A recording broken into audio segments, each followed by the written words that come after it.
Dhanik Bharat Educational Institutions, Inter, IIT, JEE, NEET, admission opened. Pithapuram ఈ పేరు వినగానే అందరికీ గుర్తుకొచ్చేది ఒకే ఒక పేరు, అదే రాష్ట్ర ఉప ముఖ్యమంత్రి జనసేన అధినేత కొనిదెల పవన్ కళ్యాణ్ గారి పేరు. అయితే కొనిదెల పవన్ కళ్యాణ్ గారు ప్రాతినిధ్యం వహిస్తున్న పిఠాపురం నియోజకవర్గంలో ఒక క్రమశిక్షణ అంటూ ఉందా అంటే ప్రశ్నార్థకంగానే మారిపోయింది.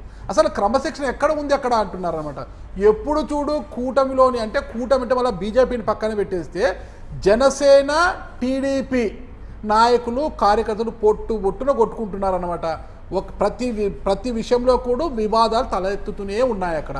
ఇటీవల అంటే గత 2 రోజుల క్రితం కూడా పిఠాపురం పడా కార్యాలయం వద్ద జరిగిన ఓ ప్రభుత్వ కార్యక్రమంలో కూడా తమ నేత రాష్ట్ర ముఖ్యమంత్రి పార్టీ అధ్యక్షుడైన చంద్రబాబు నాయుడు గారి ఫోటో ఎక్కడా, మా బాబు ఎక్కడా అంటూ మన వర్మ గారు ఉన్నారు కదా, పిఠాపురం వర్మ అంటుంటారు, పిఠాపురం వర్మ గారు జనసేన నాయకులతో గొడవకు పడ్డము.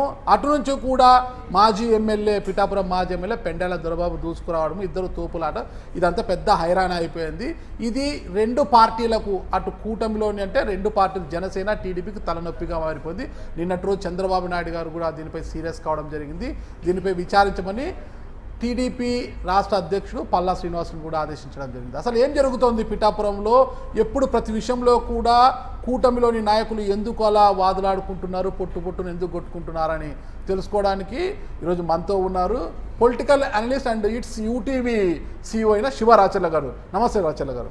ఓకే, ఏంటంటే ఇప్పుడు మనకు ఒక నాయకుడు అంటే కుప్పం తీసుకున్న ఏంటంటే రాష్ట్ర ముఖ్యమంత్రి పార్టీ అధినేత, ఒక నాయకుడు అంటే డిసిప్లిన్గా ఉండాలి. అక్కడ ఏదైనా పులివందరైనా అలాగే ఉండాలా. అంటే ఇప్పుడు రాష్ట్ర ఉప ముఖ్యమంత్రి పవన్ కళ్యాణ్ ఒక పార్టీ అధ్యక్షుడైన ఆయన ప్రాతినిధ్యం వహిస్తున్న కొద్దిగా డిసిప్లిన్గా క్రమశిక్షణ అనేది ఉండాలి అక్కడ. కానీ అక్కడ క్రమశిక్షణ అనేది పూర్తిగా కరువు అయింది. అంటే ముఖ్యంగా ఏదైతే టీడీపీలో ఉన్నావో శ్రీవత్సవాయి సత్యనారాయణ వర్మ అలియాసు వర్మ అంటుంటారు కదా, ఆయనకు ప్లస్ ఈయన కాగితాల వెంకట నాగేశ్వరరావు అలియాస్ పెండాల దొరబాబు, పూర్తి స్థాయిలో చెప్పాలి. ఇప్పుడు పెండం దొరబాబు అంటారు, పెండాల దొరబాబు అయిందంటే పెండం దొరబాబుగా మారిపోయింది ఆయన పేరు కాలక్రమేణా అనేది. వాళ్ళిద్దరి మధ్య అసలు గడ్డేస్తే భగ్గుమంటుంది అంటున్నారు. ఈ ప్రతి విషయంలో కూడా డిష్యూమ్ అనే పరిస్థితికి వస్తున్నారు. నిన్నటి రోజున పడా కార్యాలయం మీద కూడా నువ్వెంతంటే తోపులాట చేసుకున్నారు అనమాట. అసలు ఏం జరుగుతుందంటారు పిఠాపురంలో? మీ అనాలిసిస్ ఏంటారు అసలు? చాలాసార్లు ఏమనిపిస్తుంది అంటే కొంతమందికి పార్టీ కంటే నేనే బలవంతుణ్ణి, నా వల్లే పార్టీ గెలిచిందని కొంతమంది భ్రమలో పోతారు. అలాంటి భ్రమలు ఉన్న వాళ్ళు ఏంటంటే దేన్ని కూడా లెక్క చేయరు. పార్టీ అధిష్టానం చెప్పినా లెక్క చేయరు, సిట్టింగ్ మంత్రిగా ఉన్న పవన్ కళ్యాణ్ చెప్పినా వినరు, ఎవరు చెప్పినా వినరు. ఈ మొత్తానికి పునాది ఆయన 2014లో రెబల్గా గెలవడంతో అసలు పిఠాపురం అంటే నాది, పిఠాపురం నా సొంత ఏమంటారు నా సొత్తు అన్నలాగా ఆయన ఆలోచించుకుంటూ ఉంటారు. ఎవరు? వర్మ. ఓకే, నా వల్లే పవన్ కళ్యాణ్ గెలిచాడని ఆయన చెప్పుకుంటా ఉంటారు. SVSN వర్మ. దీంతో ఏంటంటే అసలు నాకు పవన్ కళ్యాణ్ లేకుంటే నేనే పవన్ కళ్యాణ్ ఇక్కడ ఆ స్థాయి నాకు ఇవ్వాలి కదా అన్నట్టుగా ఆయన ప్రయత్నం చేస్తూ ఉంటారు. ఆ క్రమంలోనే రాజకీయ ఘర్షణ, ఆధిపత్య పోరు. పిఠాపురంలో పెద్దగా అసలు పారిశ్రామిక అభివృద్ధి లేదు, నీటి వసతి తక్కువ. మీకు పక్కనుండే ఉప్పాడ, కొత్తపల్లి లాంటి మత్స్యకార గ్రామాలకి ఈరోజు కూడా తాగునీటి సమస్యలు ఉన్నాయి. పిఠాపురం టౌన్లో ROB రైలు ఓవర్ బ్రిడ్జ్ ఒకటి ఉంది, అది మనం తీర ప్రాంతానికి కలిపేది, ఉప్పాడ వైపు కొత్తపల్లి వైపు కలిపేది ఉంది. ఇలాంటి వాటి మీద ఘర్షణ లేదు అక్కడ.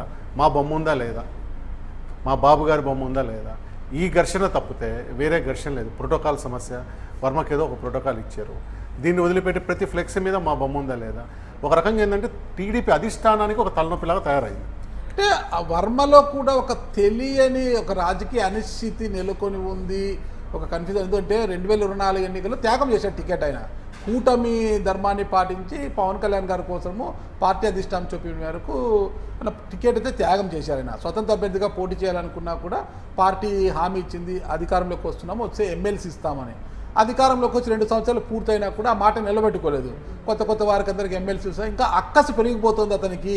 ఆ అక్కసుతో ఏం చేయాలో తెలియక ఇలాంటి గొడవలు అంటున్నారు. అది బిజినెస్ మ్యాన్లో మహేష్ బాబు చెప్తారు కదా, నన్ను కన్ఫ్యూజ్ చేయకండి, కన్ఫ్యూజన్ ఎక్కువ చేస్తానండి. ఇక్కడ అలాంటి కన్ఫ్యూజన్లో వచ్చి ఇప్పుడు కూటమి పవన్ కళ్యాణ్ అయినా, చంద్రబాబు నాయుడు అయినా, లోకేష్ అయినా ప్రతి సందర్భంలో మేము కలిసి ఉన్నామని చెప్పుకోవడానికి వాళ్ళు తాపత్రయపడుతున్నారు, చెప్తున్నారు. ప్రతి డయాస్ మీద కూడా ఎందుకు ప్రతి నిండు డాష్ అసెంబ్లీలోనే మీద కూడా పవన్ కళ్యాణ్ గారు చెప్పారు కదా. చెప్తారు. మీరు బయటికి పోయినా కానీ ఇప్పుడు లోకేష్ ఉన్నాడు, నాకు పవన్ కళ్యాణ్ అనే ఫోటో చేశాడు, అది కాదు అలా చెప్పి రా అన్నాడు అన్నట్టుగా, అంటే ఫ్లోలో అభిమంత్ అన్నాడుగా చెప్తాడు. అంత క్లోజ్నెస్ ఉంది మా మధ్యని చెప్పుకుంటారు. చంద్రబాబు గారు ఎక్కడ పోయినా కానీ ఉప ముఖ్యమంత్రి పవన్ కళ్యాణ్ అని చెప్తారు. ప్రతి గవర్నమెంట్ ఆఫీస్లో కూడా డిప్యూటీ సీఎం ఇంతవరకు ఎప్పుడు మన లేదు ఫోటోతో పాటు పెట్టించారు. వాళ్ళు ఎక్కడ గ్యాప్ రాకూడదు, మనం కలిసి ఉండాలంటారు. పవన్ కళ్యాణ్ 15 ఏళ్ళు మేము కలిసి ఉంటామని ఆయన చెప్తారు. కానీ వర్మ అనే ఒక ఆయన ప్రతిసారి జనసేన మీద పవన్ కళ్యాణ్ మీద పోతూ ఉంటే వాళ్ళు బయట ఎంతైతే ఒక ప్రయత్నం చేసుకుంటున్నారో, కూటమిలో విభేదాలు లేవు, విభేదాలు రావు, 15 ఏళ్ళు మేము కలిసి ఉంటామని చెప్పుకుంటున్నారో దాన్ని ఈయన బీటలు కొడుతున్నాడు. ఈయన ఎవరికి నష్టం చేస్తున్నాడు? జనసేన కాదు, కూటమి అంటే చంద్రబాబు నాయుడుకి చేస్తున్నాడు ఆయన. ఆ విషయాన్ని నేను అర్థం చేసుకోవట్లేదు. ఈయనకి ఎమ్మెల్సీ ఇస్తారని చెప్తే పోయి చంద్రబాబు నాయుడుతో మాట్లాడుకొని తెచ్చుకోండి. రాజకీయాల్లో గొడవలు పడితే పదవులు రావు. అందులో 164 సీట్లు వచ్చిన తర్వాత ఎవరు కూడా చంద్రబాబు నాయుడుకి లోకేష్ కళ్ళకి కనపడరు. మీరు బొటాబొటి మెజార్టీ వచ్చినప్పుడు నాయకులను కాపాడుకుంటారు. వైసీపీకి 151 వచ్చిన రోజు ఆ పరిస్థితి చూసాము. చాలామంది జగన్మోహన్ రెడ్డి ప్రామిస్ చేశాడు. ఇది 151 రాకుండా ఇవ్వగలిగాడు అందరికీ ఇవ్వలేపారు. ఇక్కడ కూడా అంతే. చంద్రబాబు నాయుడు 164 మంది వచ్చిన తర్వాత అందరికీ వచ్చే అవకాశాలు లేవు.